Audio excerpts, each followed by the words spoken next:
Hi friends, എല്ലാവർക്കും പുതിയൊരു വീഡിയോയിലേക്ക് സ്വാഗതം. പ്രതാപം കൊടുത്ത പരാതി പ്രകാരം ഡിവൈഎസ്പി പാർവതിയെ ചോദ്യം ചെയ്യാൻ വന്നിരിക്കുകയാണ്. ഡിവൈഎസ്പി പാർവതിയോട് ചോദിക്കും, ശക്തമായ ആരോപണങ്ങളാണ് ഇവർ നിനക്ക് എതിരെ ഉന്നയിച്ചിരിക്കുന്നത്. ഈ പറഞ്ഞ എന്തെങ്കിലും നീ നിഷേധിക്കുന്നുണ്ടോ? അപ്പോൾ പാർവതി പറയും, സർലേച്ചയുടെ കയ്യിൽ നിന്ന് ഞാനത് വാങ്ങിയെന്ന് പറയുന്നത് സത്യം തന്നെയാണ്. പക്ഷേ ഒരു തെറ്റും ഞാൻ ചെയ്തിട്ടില്ല.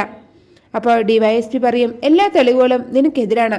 അതുകൊണ്ട് ഞങ്ങൾക്ക് നിന്നെ അറസ്റ്റ് ചെയ്തേ പറ്റൂ എന്നും പറഞ്ഞ് പാർവതിയുടെ കയ്യിൽ വിലങ്ങ് വെച്ച് ഡിവൈഎസ്പി പാർവതി സ്റ്റേഷനിലേക്ക് ബലമായി പിടിച്ചു കൊണ്ടുപോകാൻ തുടങ്ങിയാണ്. ഗോപിനാഥനും രാധികയും എല്ലാം തടയാൻ നോക്കുന്നുണ്ടെങ്കിലും അതൊന്നും വകവയ്ക്കാതെ അവർ പാർവതിയെ അറസ്റ്റ് ചെയ്ത് കൊണ്ടുപോവുകയാണ്. അത് കാണുമ്പോൾ ജിതിനും ജാസ്മിനും പ്രഭാവതിക്കും പ്രതാപനൊക്കെ വലിയൊരു സന്തോഷവും സമാധാനമാവുകയാണ്. ഇനി പാർവതി പുറം ലോകം കാണില്ല എന്നാണ് അവരൊക്കെ വിചാരിക്കുന്നത്. എന്നിട്ട് ജിതിൻ ജാസ്മിനോട് പറയും, ഇനി എന്തായാലും നമുക്കൊന്നും പേടിക്കാനില്ല ജാസ്മിൻ, അവളുടെ ശല്യം ഇതോടെ തീർന്നു. മിനിമം 10 വർഷമെങ്കിലും ജയിലിൽ കിടക്കേണ്ട വകുപ്പാണ് പാർവതിക്ക് അതിന് ചാർത്തി കൊടുത്തിരിക്കുന്നത്. പിന്നെ പ്രോമോയിൽ കാണിക്കുന്നത് പാർവതിയെ അറസ്റ്റ് ചെയ്ത് ഡിവൈഎസ്പിയും സംഘവും അരവിന്ദന്റെ സ്റ്റേഷനിലേക്ക് കൊണ്ടുവരികയാണ്. പാർവതി കൈവിലങ്ങ് വെച്ച് കൊണ്ടുവരുന്നത് കണ്ട് അരവിന്ദനൊന്ന് ഞെട്ടുകയാണ് കേട്ടോ. എന്നിട്ട് എന്തിനാണ് പാർവതിയെ അറസ്റ്റ് ചെയ്തതെന്ന് ഡിവൈഎസ്പിയോട് ചോദിക്കുകയാണ് അരവിന്ദൻ. അപ്പോൾ അദ്ദേഹം ആ പരാതിയെക്കുറിച്ച് പറഞ്ഞു കൊടുക്കുകയാണ്. അത് കേൾക്കുമ്പോൾ അരവിന്ദൻ ഡിവൈഎസ്പിയോട് പറയും, ഇത് കള്ള പരാതിയാണ് സർ.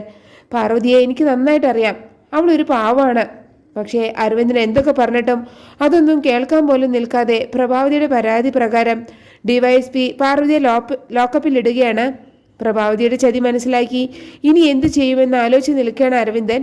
അതേസമയം ഹോസ്പിറ്റലിൽ വിശാലിന്റെ കാല് തട്ടി പാർവതി കൊടുത്ത ആ ബൊക്കെ താഴെ വീഴുകയും അതിലെ പൂക്കളെല്ലാം തെറിച്ചു പോവുകയാണ്.